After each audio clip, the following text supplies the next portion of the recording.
all you, Dave. It's on me. Hello, folks. I forgot.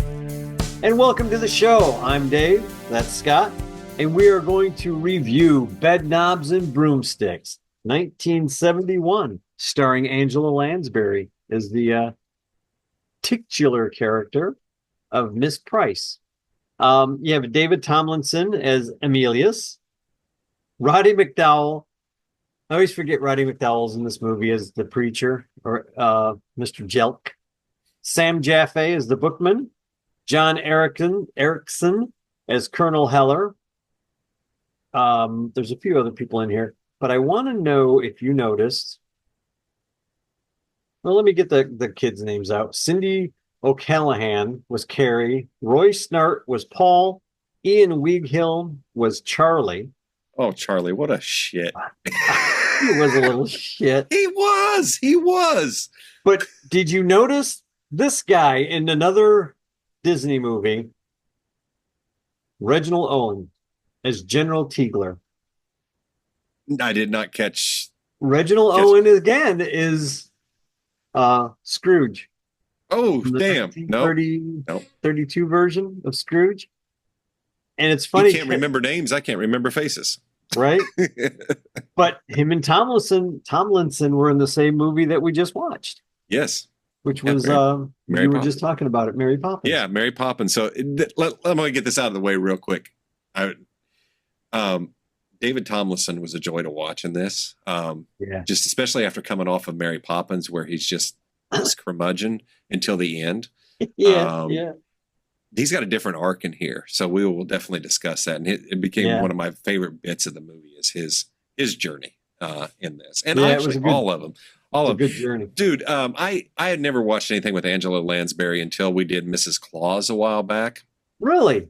So it's wild for me to see a young Angela Lansbury as she's a fun, energetic, bright character. She's right. Mrs. Price in this movie. Okay, folks, this takes place in the shadows of World War II. Bombing raids are happening on England, and there's a lot of orphans. And by federal decree or whatever they've made is the people need to take in the kids. The kids need a place to stay. So Mrs. Price, who's this eccentric woman, gets saddled with 3 children, and she has this big old house all to herself. Well, Mrs. Price is a witch. This is what was fun. Dude, here's what I saw. This movie is like, oh, J.K. Rowling, you've watched Bedknobs and Broomsticks, didn't you? Probably. Absolutely, because when they go, I forget the name of the street. All I could think of, oh, hello, Diagon Alley. Yeah. Oh, when they go to the one street there and they're doing the song and dance. Or something like that, yes. Yeah, I forgot what the name of the street is. But yeah, that's... The dance sequences in this were really good. Well, I didn't realize this was going to be a musical, and it's not a heavy musical. It just has it's Disney. Yeah, you're going to break out into song. It's like if we're watching Bollywood, there's going to be a dance number. Well, we get both here. Exactly. Sooner or later, at least one dance number is coming. It's coming. It's coming.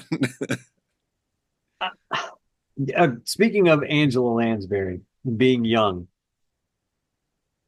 she was in a movie long before this called The Manchurian Candidate.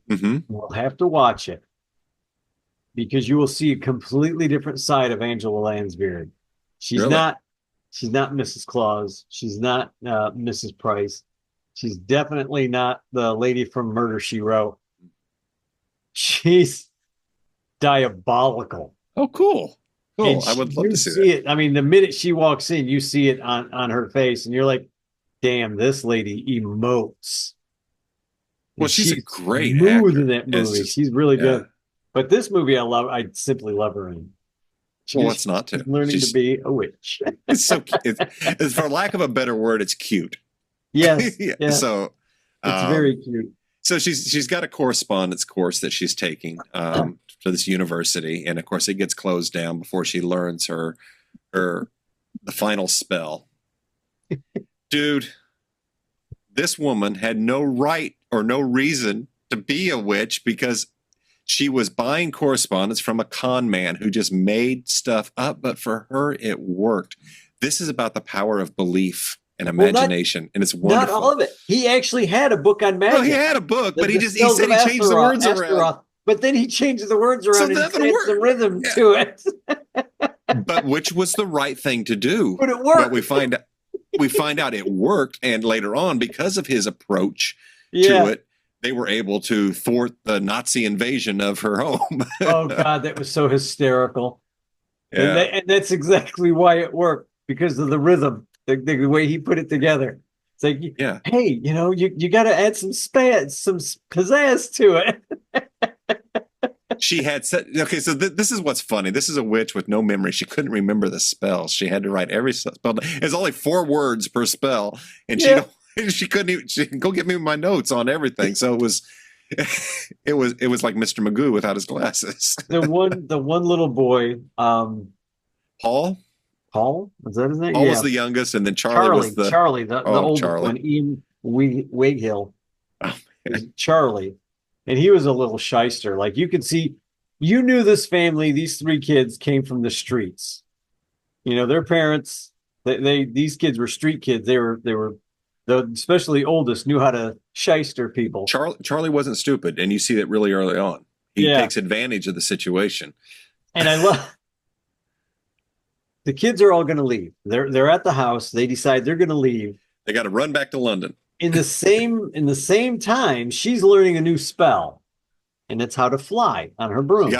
She got her. All she did was go in to pick up her broom to go. She went to the post office basically to pick up her broom. Yeah, so that's when they spotted her, and they gave her the 3 kids. So she's doing the spell to learn how to fly. She takes off finally. She's in the air. The kids are coming out the window. They happen to look up and see her against the moon, and they're like, "She's a witch. She's a witch." And the sister's like, "Let's get out of here. We're gonna go now." And Charlie's like, "I'm thinking. I got some thinking going on, and I think we should stay and have a little chat with her." Oh boy, did that not go according to his plan? No, it didn't. But that just shows, and you just made me catch something. The Cockneyed accent suggested he came from the streets. So I thought that was So Charlie was scheming. He was going to blackmail. Well, now that we know, we're going to get. You don't want anybody to know you're a witch, right? Well, you give us some lolly, which is money. It's a term for money. And she's like, "I haven't got any money. I live on this farm by myself." And he threatened. I think he keeps threatening to run her over. And she goes, "Aren't you afraid that I'm going to turn you into a toad or something?" He goes, "I don't think you're a good enough witch." And she whips out her notebook. She does the spell, and the kid turns into a rabbit. That's all she could master was the rabbit. That was. That's all and it doesn't last. That spell doesn't last that long. No, which is freaking hysterical, because the cat takes off after the kid. The kid's running away as the rabbit up the stairs, and the cat's going after that was a scary moment. Man. It's like, Charlie about to get eaten. Got a hold of him. The cat didn't like him anyway. No, and the little brother was so depressed. The little brother was so depressed. Paul was so mad when his brother turned from a rabbit back into a human. He's like, "Never had a rabbit before." They had quite the dynamic. You could see the structure in those kids, but they relied on each other in there, and it's the same way that Mrs. Price and Dr. Brown ended up having to rely on each other. This is a sweet movie at its core. It really is. It's the fact that it's just the setting. The setting is very interesting. We have a witch story, a young witch. Mm-hmm. I don't know. It's shades of Kiki's Delivery Service for a moment there. Here's this young witch. Well, you know what? I'm glad you said that, because that tells me that you're probably right. Somebody had seen this and maybe made the story of Kiki about this. I wonder I would love to. Did we do Kiki's Delivery Service? We haven't, and I'm always down for Miyazaki. I'm always down. Yeah, I'm always down for Kiki, because it's probably one of my favorite Miyazakis. But back to this story, because I will get sidetracked and keep talking. This is also a very not just a family-oriented story. Like, you can have the kids and grandkids and husband, everybody can watch this movie. But it's a very family-oriented movie, as these kids were all on their own, didn't have anybody. She takes them in begrudgingly. She learns to love these kids. The kids definitely learn to love her. And when they come to the lady comes from town to tell her, hey, I found somebody to watch these kids now. You don't have to keep them Oh, in your that's a house. moment. Yeah. That you can see the pain. This is what a good actress she is, Angela Lansbury. You instantly see the pain in her face. Mm-hmm. Like, I don't want to let these kids go. And the kids, of course, are like, we don't want to go anywhere. And then finally, the one, I think it's the little boy or the daughter or the sister is like, well, that's our new dad, you know? So Mr. So-and-so is our new dad. And the lady's like, oh, you're getting married. And they're all like looking around like, I don't know. Are we getting married? I don't know. Do we love you? I don't know. He's of course feels like he's being pushed into a corner. So he's like, no, I gotta go. I gotta go back to London. I gotta catch the train. I think in that moment, if she would have asked him to stay, he would have instantly. You think so? I really think so. That's what I was feeling. It's like, yeah. And she was like, no, because she wasn't sure what she wanted. Right. And he wasn't sure. And because of that awkwardness, he wasn't there when the Nazis came ashore and came into her house. And he was able to basically rescue them by turning himself into a rabbit, which was funny. That was... Everybody gets turned into a rabbit in this movie. Everybody at one point or another. I like when she's going to turn the German general into a rabbit. Yeah. She's like, Peppa-G, and show, go get my notes. Yeah, like he's just going to go past all these Nazi guards. No, that didn't happen. Get back over here. And they put her and the kids, the Nazis, they said, well, you know, we don't want to kill you. We're just going to put you someplace out of the way. We don't want to deal with you. So they take her to the museum in this town with the kids. And they're in a museum where all the armor is at and the swords and just every weapon, ancient weapon you can think of.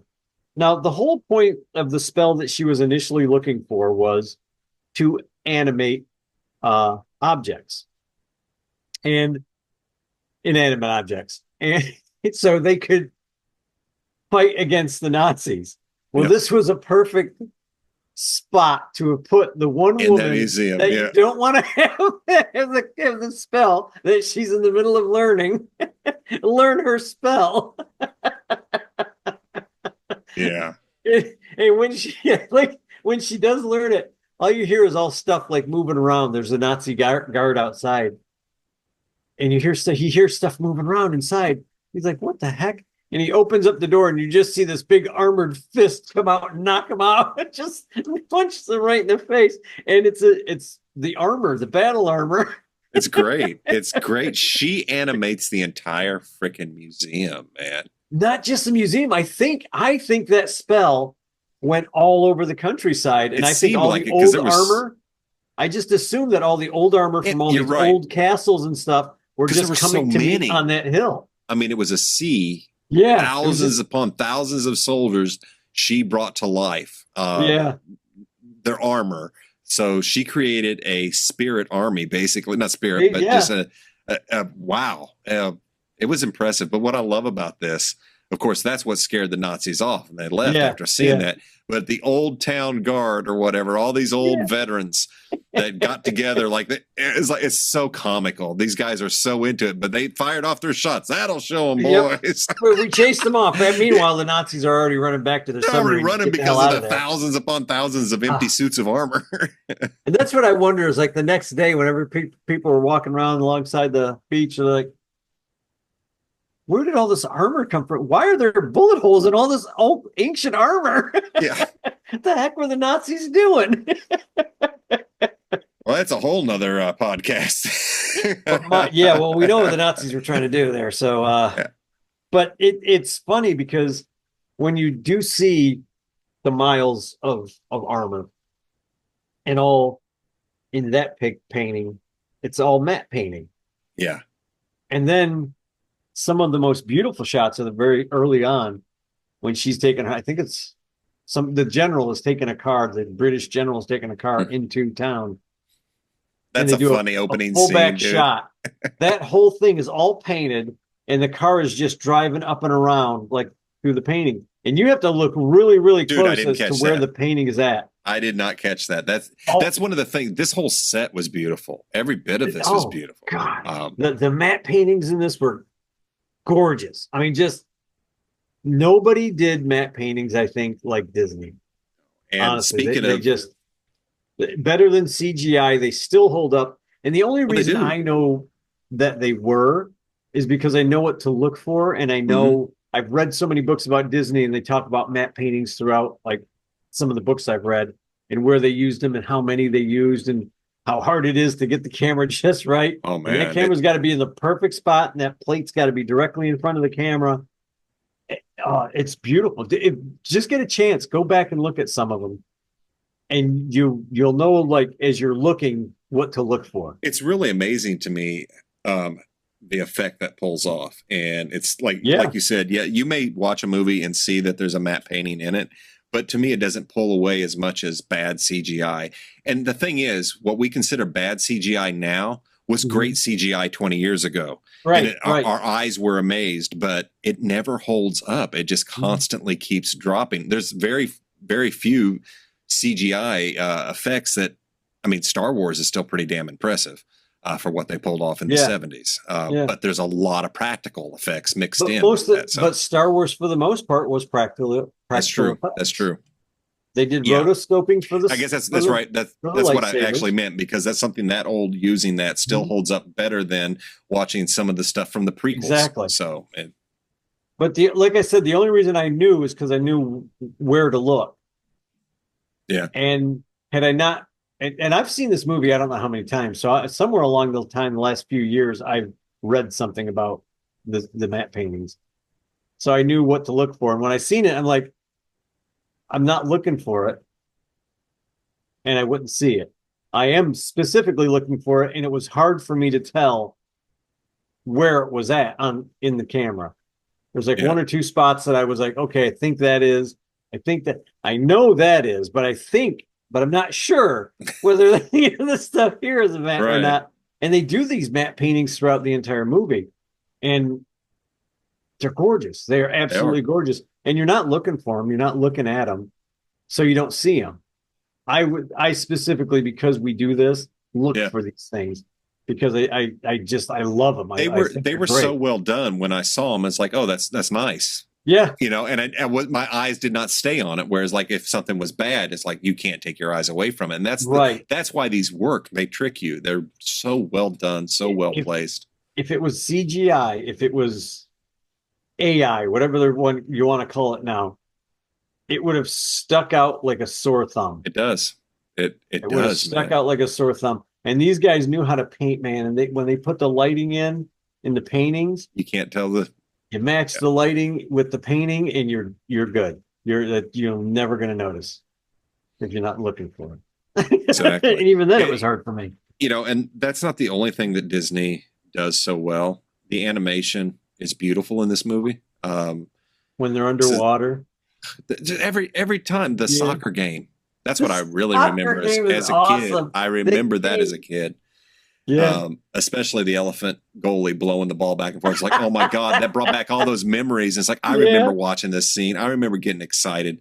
Yeah, folks, this is a great movie for kids. This is a imaginative, entertaining, fun family flick, basically. That's the animation is just gorgeous. I love the Disney style. You look at it, you know that you're looking at those same animators who've done so much things. There's so much nostalgia here, man. The character designs on the animation is just freaking fantastic. And we did forget to say that this was live action and animation together. Yes, and they mix it so like Mary good. Poppins. Yeah, just like Mary Poppins, right? So damn good. I don't have a bad thing to say about this movie. I really don't. If you love Angela Lansbury, go see this movie. If you liked Mary Poppins, you'll probably really like this. So I highly recommend it. I like Mary Poppins better. It's a good story. Yeah, but I mean, but you like this, right? I like this. Yes, I So like this. yeah, I'm right there. I'm right there with you. Yeah. I'm there with like some early Disney. I don't like most Disney live action movies. I really don't. I never really have. But there are certain movies that when I go see them or I have them and I watch them, Mhm. they're just so damn good. This is just one of those movies to me that's just so damn good. You have to own it. You have to have it. Go get it. Go. This is just me now giving my denouement. Go get it. Watch it. Enjoy it. It's a lovely, lovely story about a very sweet witch. She's very sweet indeed. And she's got a little lover. He's not really a lover yet, but he's trying. You got three kids. He's trying. They're all trying to be good kids. 3 urchins. 3 little urchins. Probably thieving little buggers. But, you know, you love them anyway. But, yes, I highly recommend this movie. And I can't bless it enough. I really can't. This is a great movie. Yeah, so I will second a lot of that. When you said you can't think of anything bad, I'm like, can I think of anything bad? No. It's this is it. This is classic Disney. It's a great family movie. As a kid, my God, I loved that soccer game. I always thought that was at their best. This is Disney. Yes, I agree. At their best. Very fun. It is definitely in our must-watch list. I have to back that, and that's it holds up. It holds up. It's entertaining. That's all I got to say. Check it out. Check it out. So, both folks, thumbs up and stuff. Yeah. So if you like our podcast, hit the like, hit the share, hit the subscribe, drop us a line, say hi, let us know if there's any movies you want to talk about or hear us review. Yeah. Hi if you're watching. And we will catch you next week. Later.